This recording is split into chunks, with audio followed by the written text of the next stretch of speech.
And fortunately, we have the privilege of having in the studio a man with not just big, great ideas. And I'm talking about a doctor in PhD in economics, and of course, the founder and pro-chancellor of 2 universities. How big again can the ideas be?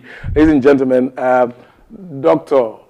Datti Baba Ahmed. You're welcome, sir. Hello, sir. Yes. Hi. Prof, let me hand yes, over to let's see how we can extract some big ideas here. Yeah. You know, if Nigeria is going to be turned around, it's going to need creative governance. It's going to need some big ideas, and we're talking several. One of the ones we're going to start out with is policy delivery units. Coming out of Margaret Thatcher's Servicom that began to let government get a grip on how to have a contract with the people and deliver value. Tony Blair created his policy unit, which is being exported around the world. We'll be joined in the conversation by some who work for Tony Blair, and we have our own unique big idea blend that will draw from Servicom, draw from Tony Blair's, and draw specific local initiatives on how to ensure that government delivers. But the Obi Datti Baba Ahmed run has been built around ideas, built around issues. While the others have insulted one another, this campaign has continually ruled out. And us too. Yes, from time to time, they make room for insulting others. You know, but the nice thing is that the Obi Datti campaign has refused to join in that reading of insults and just churns out ideas.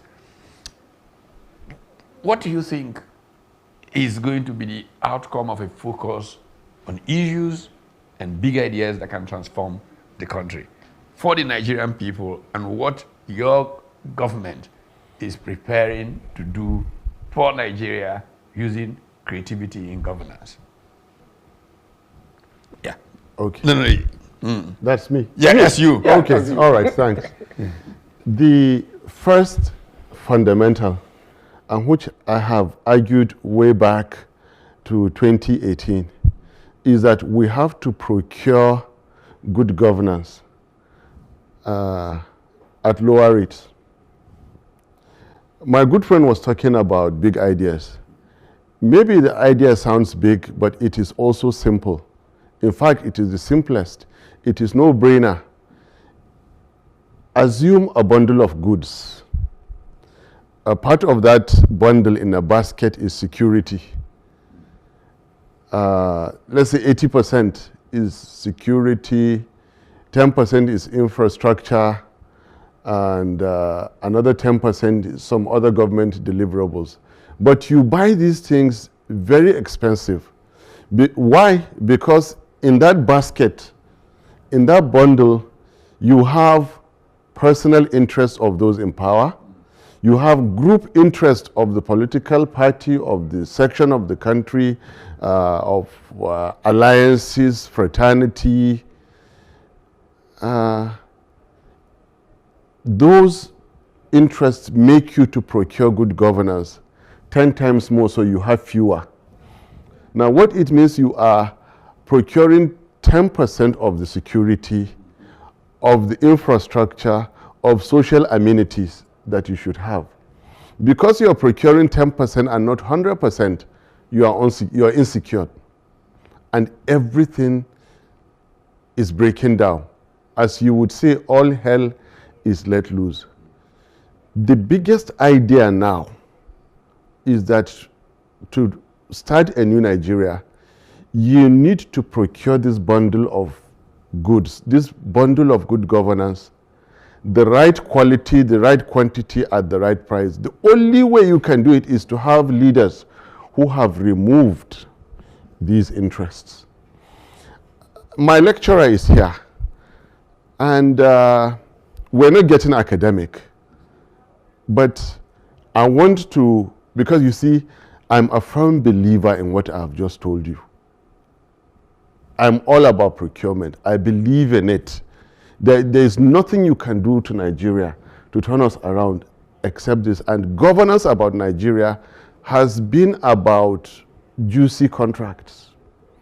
the ability to give out wealth to whom you feel. And that is what Peter Obi said, there shall be no wealth without enterprise.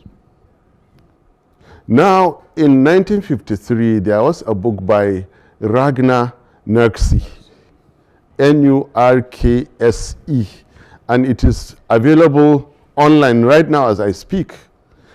The title of the book is called The Problem of Capital Formation in, then there was this thing called less developed countries. Before in the 80s it became developing countries when you people argued against it, sir. In that book, it was said that the bourgeois class was challenged in growing, and so government had to give a push by means of allowing some kind of easy money to the bourgeois class. So what was meant to be like a temporary economic measure, not even a policy, has become order of the day and our national life in Nigeria. If you ask me, why is there insecurity? Why do we have terror groups, banditry, and everything that has gone wrong? I will argue it this way is because we have been procuring our bundle of goods wrongly, inefficiently. You need leaders that are strong enough to block out group interests, Peter Obi and me. You need leaders who are content with what God Almighty has given them, Peter Obi and me. I mean, if he didn't take money from Anambra State, what else? When he was even much younger, when it was easier to do, governors take money easier than presidents do. When I avoided all I could avoid in reps and relied on my hard-earned little things that I have, what more can I get in government? Look, it is more fulfilling to Peter Obi to see the 20 million out of school children are gainfully employed. It's like you're giving him, somebody else, you give him $200 million for the rest of his life. If you get 20 million children out of school, back to school, you have fulfilled Peter Obi's ambition. The same way about me. These are the kind of things. If Nigerians, just one more thing, sir. For me, if Nigerians can drive all around Nigeria at any hour of the day without fear of being attacked, you have given me all the money I need in this life. Yeah. Everything you have given me, you've given me. And I want to come to you in talking big ideas. I mean, I got the privilege of being shown around the medical school, yes, the teaching hospital part of Bayes University that you founded. Yes, sir. And it's state of the art. I mean, perhaps one of the best hospitals in the continent. I mean, what enables that big idea that leads to a private university creating one of the top health facilities on the continent? And how does that translate in public life to using the same kind of big ideas to dream what seems like impossible and deliver? Three things are: legacy is a family legacy. That is what we inherited. Public service through education. So when in 2000, I've had this idea since I was finishing my MBA in Cardiff in 1996. When in 2007, I saw how brutal the Nigerian political system was when I won and they took it away. I was reinventing myself. I fell back to existing family legacy, which is mainly education. Then character. I'm not always proud to be saying this, but by design, by creation, and by character, I'm not really a politician. But I'm doing politics quite okay. I'm doing it out of necessity. And my character is that if I speak about something, I do something about it. I don't speak and keep quiet. And I spoke about the poor quality of education, which is the bedrock of any society. So I'm again committed to do something about it. The third one is opportunity. If at that age I was committing myself to a whole new career, I identified areas where the country is desperately lacking. And if I continued along that, I could. Now, one thing for sure is that anything I'm doing, sir, I give it my best shot. I simply gave it my very best shot, and it turned out to be good efforts, and it worked out. It worked out. Look, the university is the only one that has staff and students from every state of the federation in its second year of operation. In its second year of operation. As founder, I do not have power to influence any academic affair. That is removal of interest. In the same way that I removed interest in my own enterprise, I will be able to remove interest from government affairs. And I will also block.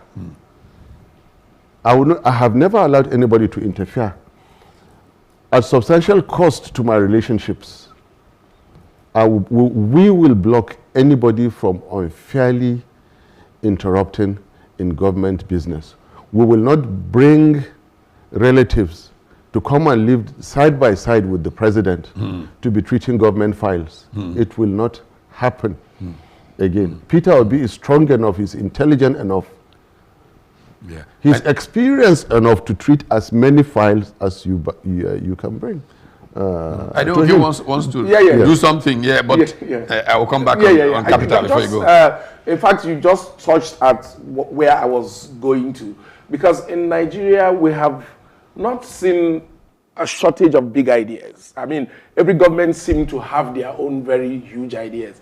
We have seen rice pyramids suddenly emerge in the middle of the capital city, and at the end of the day, it does not affect the price of rice in the shops, and people are still hungry. All right. And for a billionaire, maybe an oil well is a big idea for them, but for the peasant who is trying to do subsistence agriculture, they just want to own a small palm oil business. How do we make sure that these big ideas of government translate into the big ideas of those in the rural areas and everybody feels carried along, so that all these small, government is supporting SMEs on TV, at the end of the day evaporates and does not crystallize in the various local government areas? How does the Datti, administration, when they come into power, make sure that these things don't happen? I know you touched on a little on it, but I want us to elaborate. It is said that we Nigerians answer questions with questions. I will give you two answers. One is a question. Have you ever elected President Obi as president of Nigeria? No. Not yet. So when you elect President Peter Obi, you realize that there are people who do things differently. Now, giving you an answer to your question is that, as we have said all through our 37 rallies and more, that you know us, you hear the name Peter Obi, you know where he's from, you can go and verify it.